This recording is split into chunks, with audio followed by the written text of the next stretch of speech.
Vítajte pri obrazovkách. Infekcia baktériou Helicobacter pylori patrí skutočne medzi najčastejšie na svete.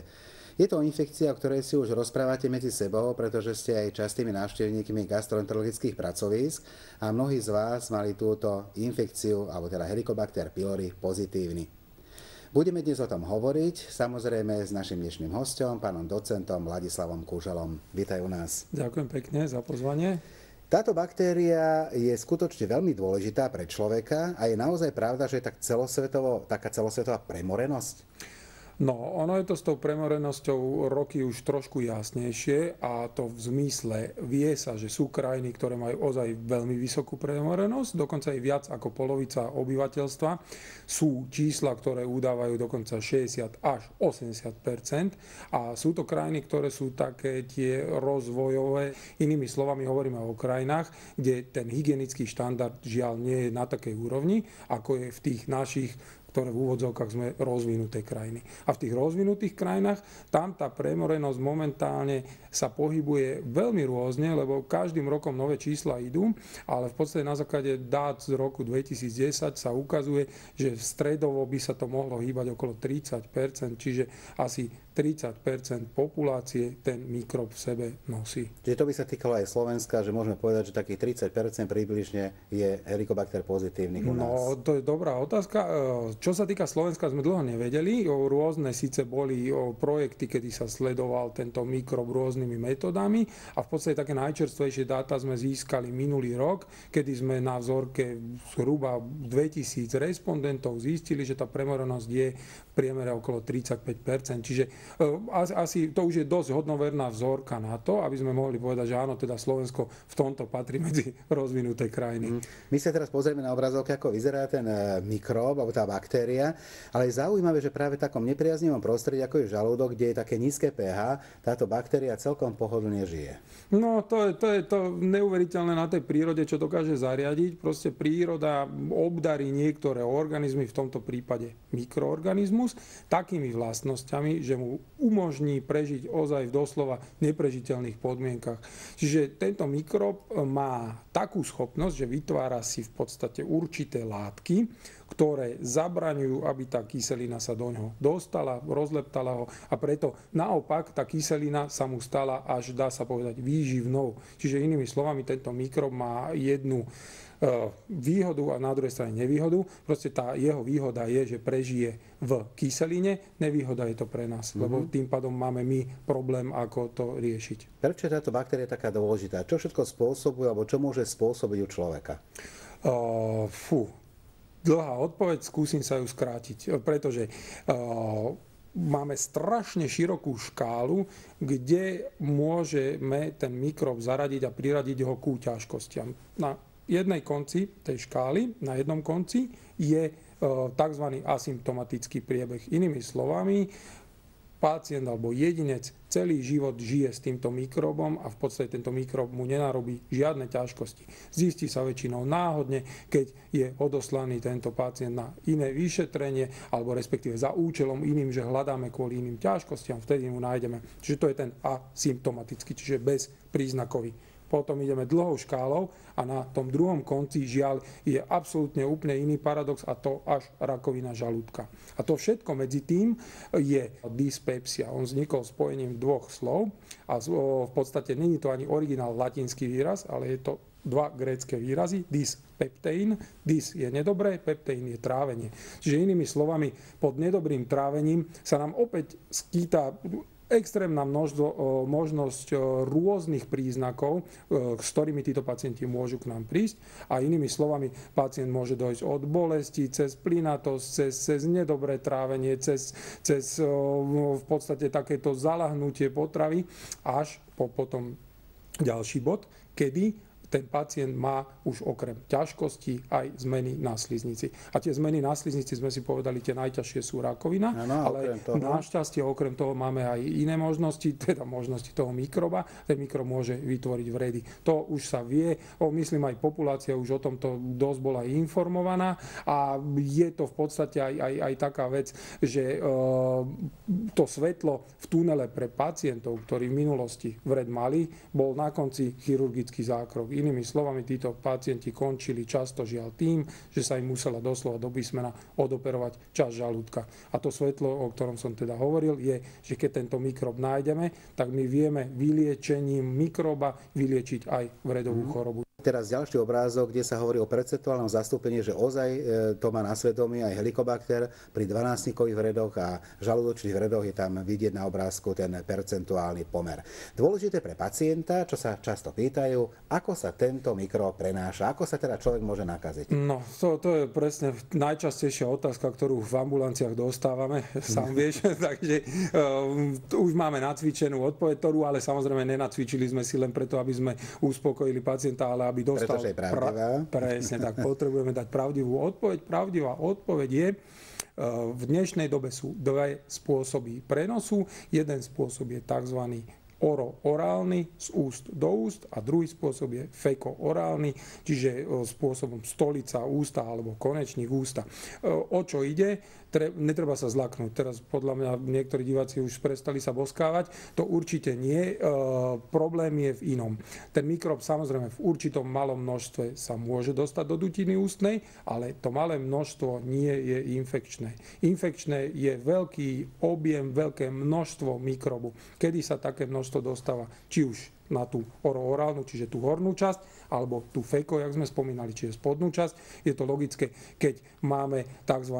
Z nášho pohľadu to nazývame gastroenteritida, čiže zápal tráviacej trubice, ktorá sa samozrejme prejavuje, ako veľmi dobre vieme, ako zvracaním, tak hnáčkami. A vtedy ten objem, ten obsah toho mikrobu ide v tak masívnej miere, že je ten jedinec infekčný. A ak v tom prípade nedodržíme tie bazálne hygienické štandardy v zmysle umývanie rúk a tak ďalej, čo všetko by sme mali dodržovať, je riziko infekcie najväčšie. Najmä pri príprave jedál a podobne. Presne. A tam, pardon, že skáčem teda do reči, len ma napadlo vlastne, čo sme si na úvod hovorili, tie rozvojové krajiny. Tak v podstate tam je aj odpoveď, prečo tá premorenosť je tak vysoká a v rámci aj určitých rodín ten mikrob doslova do písmena koluje. Pretože tie štandardy tam žiaľ nie sú také, jak by mali byť, a v podstate je to dosť jednoduché, dá sa tomu zabrániť. Môže Helicobacter pylori preniesť aj zvieratko? Dobrá otázka. Veľa štúdí bolo na to robených. V podstate ukázalo sa, že teoreticky by to mohlo byť domáce zviera v zmysle či už mačka, pes. Prakticky tie dáta nie sú dostačujúce na to, aby teraz sme plašili pacientov, respektíve im nejak radili, že áno, pozor.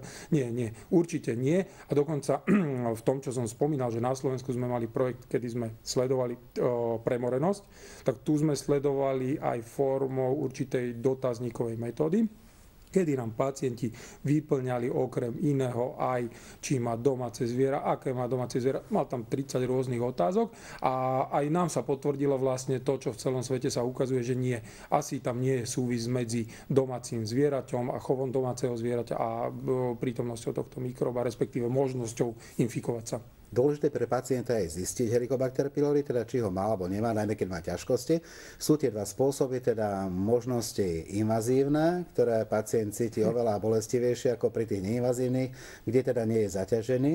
No, tie invazívne, myslím, väčšina národa už keď nepozná na sebe, tak určite z reči, pretože tam to vidíme v ambulancii každý deň, kedy príde vystrašený pacient, ktorý absolútne počul hrozné rozprávania, historky, príhody, ktoré samozrejme sa nezakladajú na pravde, lebo keď odíde ako z tvojej, tak z našej ambulancie, tak ide s úsmevom. S úsmevom preto, lebo zistil, že nič hrozného sa mu vlastne nedieje. Áno. Ale nemáme aj šikovných kolegov, takže, ale v reále o čo ide, tá invazivita spočíva v tom, že nemáme inú možnosť iba zaviesť hadičku, ktorá ako vidí, tak má možnosť cez taký určitý kanál odobrať vzorky, ktoré potom dáme vyšetriť na prítomnosť toho mikroba, a tá hadička je samozrejme ten endoskop, v tomto prípade sa volá gastroskop a to je to obávané, čo sa všetci boja, a každý, keď príde už v odvorách len nehadičku. Takže len, jak som hovoril, není to už také dramatické v dnešnej dobe. Čiže dá sa urobiť aj toto vyšetrenie príjemnejším, ale sú aj tie druhé spôsoby. Vďaka tomu ešte pripomenieme, že keď vyťahneme z tej sliznice, kde je ten helikobakter, tak sa dá spraviť teda alebo mikroskopicky vyšetriť, alebo kultivácia, alebo ureázový test rýchly. Tam máme veľa možností. Trošku na pripomenutie, ale pre našich divákov sú samozrejme zaujímavejšie neinvazívne metódy, tí, čo sa boja. Aby sme povedali jednu jedinú vec, ozaj je niekedy potreba toho invazívneho vyšetrenia, čiže ozaj ten lekár to vie v dnešnej dobe rozhodnúť. Ale vo väčšine prípadov, to je tá zase potešivá správa, áno, je možnosť tohto neinvazívneho, je to rovnako presné a samozrejme nezaťažujúce. A najmä na kontrolu výborné. Fantastické. Presne, keď už ozaj potrebujeme zistiť iba, či je prítomný mikrob a vôbec nás nezajíma až tak veľmi ten nález na sliznici, ktorý vlastne nezistíme ináč iba tým endoskopom. Takže k tým neinvazívnym v dnešnej dobe v podstate sú to 3 také najčastejšie cesty, ako vieme získať: krv, dých, stolica. Krvička, rýchlo povedané, žiaľ často používané. Realita medicínska je tá, ten test vlastne nám povie iba jednu odpoveď. Naše telo s mikrobom sa stretlo v priebehu života, nehovorí nič o aktuálnej infekcii. Čiže toľko k presnosti toho testu. Potom máme 2 úplne na rovnakej presnosti testy ako to gastroskopické invazívne vyšetrenie, a to sú tzv. Dýchový test na zistenie prítomnosti helikobaktera alebo vyšetrenie helikobaktera zo stolice. Ten dýchový je založený na tom, že rozkladá ureu, vďaka ureáze, ktorú obsahuje ten helikobakter pylori, to je na vysvetlenie, pretože sme tam mali teraz obrázok, aby videli diváci. A dôležitá vec, ako liečíme helikobakter? No, tak čo sa týka tej liečby, tá opäť prešla rokmi veľkými, dá sa povedať, premenami, ale v dnešnej dobe tá najzaužívanejšia kombinácia, ktorá sa vlastne aj celosvetovo uznávane používa v prvom rade, je tzv. Ľudovo povedané trojkombinácia. Troj preto, lebo sa dávajú 3 lieky. Podávame jeden liek na zníženie tvorby kyseliny v spolupráci s 2 rôznymi antibiotikami. Tam len treba upozorniť, aby aj vedeli pacienti, ak už v minulosti určité antibiotika bral, radšej povedať tomu lekárovi: áno, toto som bral, pretože ten mikrob samozrejme je živý organizmus, chce prežiť. A keďže každým podaním antibiotika určitú odolnosť si vytvára, tak je potom výhodnejšie povedať to tomu lekárovi, aby zvolil vlastne tie najvhodnejšie antibiotika, nehovoriac o alergii. A tá ďalšia vec je, musíme vedieť jedno, žiaľ úspešnosť ako v ničom nie je 100%, tak ani v tomto. Zhruba tie čísla v dnešnej dobe sa pohybujú okolo 90%. Čiže my máme, respektíve môžeme pomôcť pacientovi zhruba v 90%, že mu ten mikrob vyliečíme takouto kombináciou. Aká je možnosť reinfekcie? Keď je pacient preliečený, ako často, alebo aké máte skúsenosti v ambulanciách, že pacient sa po niekoľkých rokoch alebo po nejakom období vráti s tým, že opäť má infekciu Helicobacter pylori? Minulý rok vyšla ozaj veľmi pekná publikácia o tomto, kde to zhrnuli skrátka v 2 problémoch. Jeden problém je spomenutá reinfekcia, to značí opätovná infekcia týmto mikrobom, ale ukázalo sa, že veľmi často sa zamieňa s iným problémom, a to je vlastne nedostatočné vyliečenie tohto mikroba. Keďže som spomínal, že je živý mikroorganizmus, on sa bráni tým, že a priori, keď dáme antibiotika, začne jeho počet sa redukovať, zmenšovať. A keď sa zmenšuje jeho počet, môže sa stať, že pri kontrole odoberáme vzorky a falošne výjdu negatívne, napriek tomu, že ten mikrob tam je jeho len tak malé množstvo, že ho nevieme nájsť. Preto je výhodné napríklad to vyšetrenie z dychu ako kontrola, ako si už spomínal, lebo tam toto percento je o mnoho vyššie záchytu. Ale teraz späť k tomu. Čiže to sú 2 problémy a to sa ukázalo aj vo svete, že tým pádom tá reinfekcia nebude až tak vysoká. Že toto druhé číslo to zvyšovalo tú reinfekciu a tam ideme opäť na ten problém rozvinutých a rozvojových krajín. A tie rozvinuté krajiny v dnešnej dobe číslo reinfekcie sa pohybuje od 1 do maximálne 5%, ale za posledný rok štúdie, ktoré boli publikované, ukázali, že hýbe sa to fakt na tom 1%, čo je veľmi pozitívna správa, hlavne pre toho, kto sa už toho mikroba zbavil, tak vie, že v podstate na 99% má istotu, že už sa mu nevráti. Dúfam, že sme upokojili našich divákov a že stratili strach z tejto infekcie, pretože vedia, že môžu kedykoľvek prísť na gastroenterológiu. Dámy a páni, našim dnešným hostom bol docent Ladislav Kužela. Ďakujem pekne ešte raz za pozvanie. No a vám želám, aby ste boli samozrejme zdraví a môžete sa po skončení našej relácie kľudne aj boskávať. Nebojte sa. Dovidenia opäť o týždeň.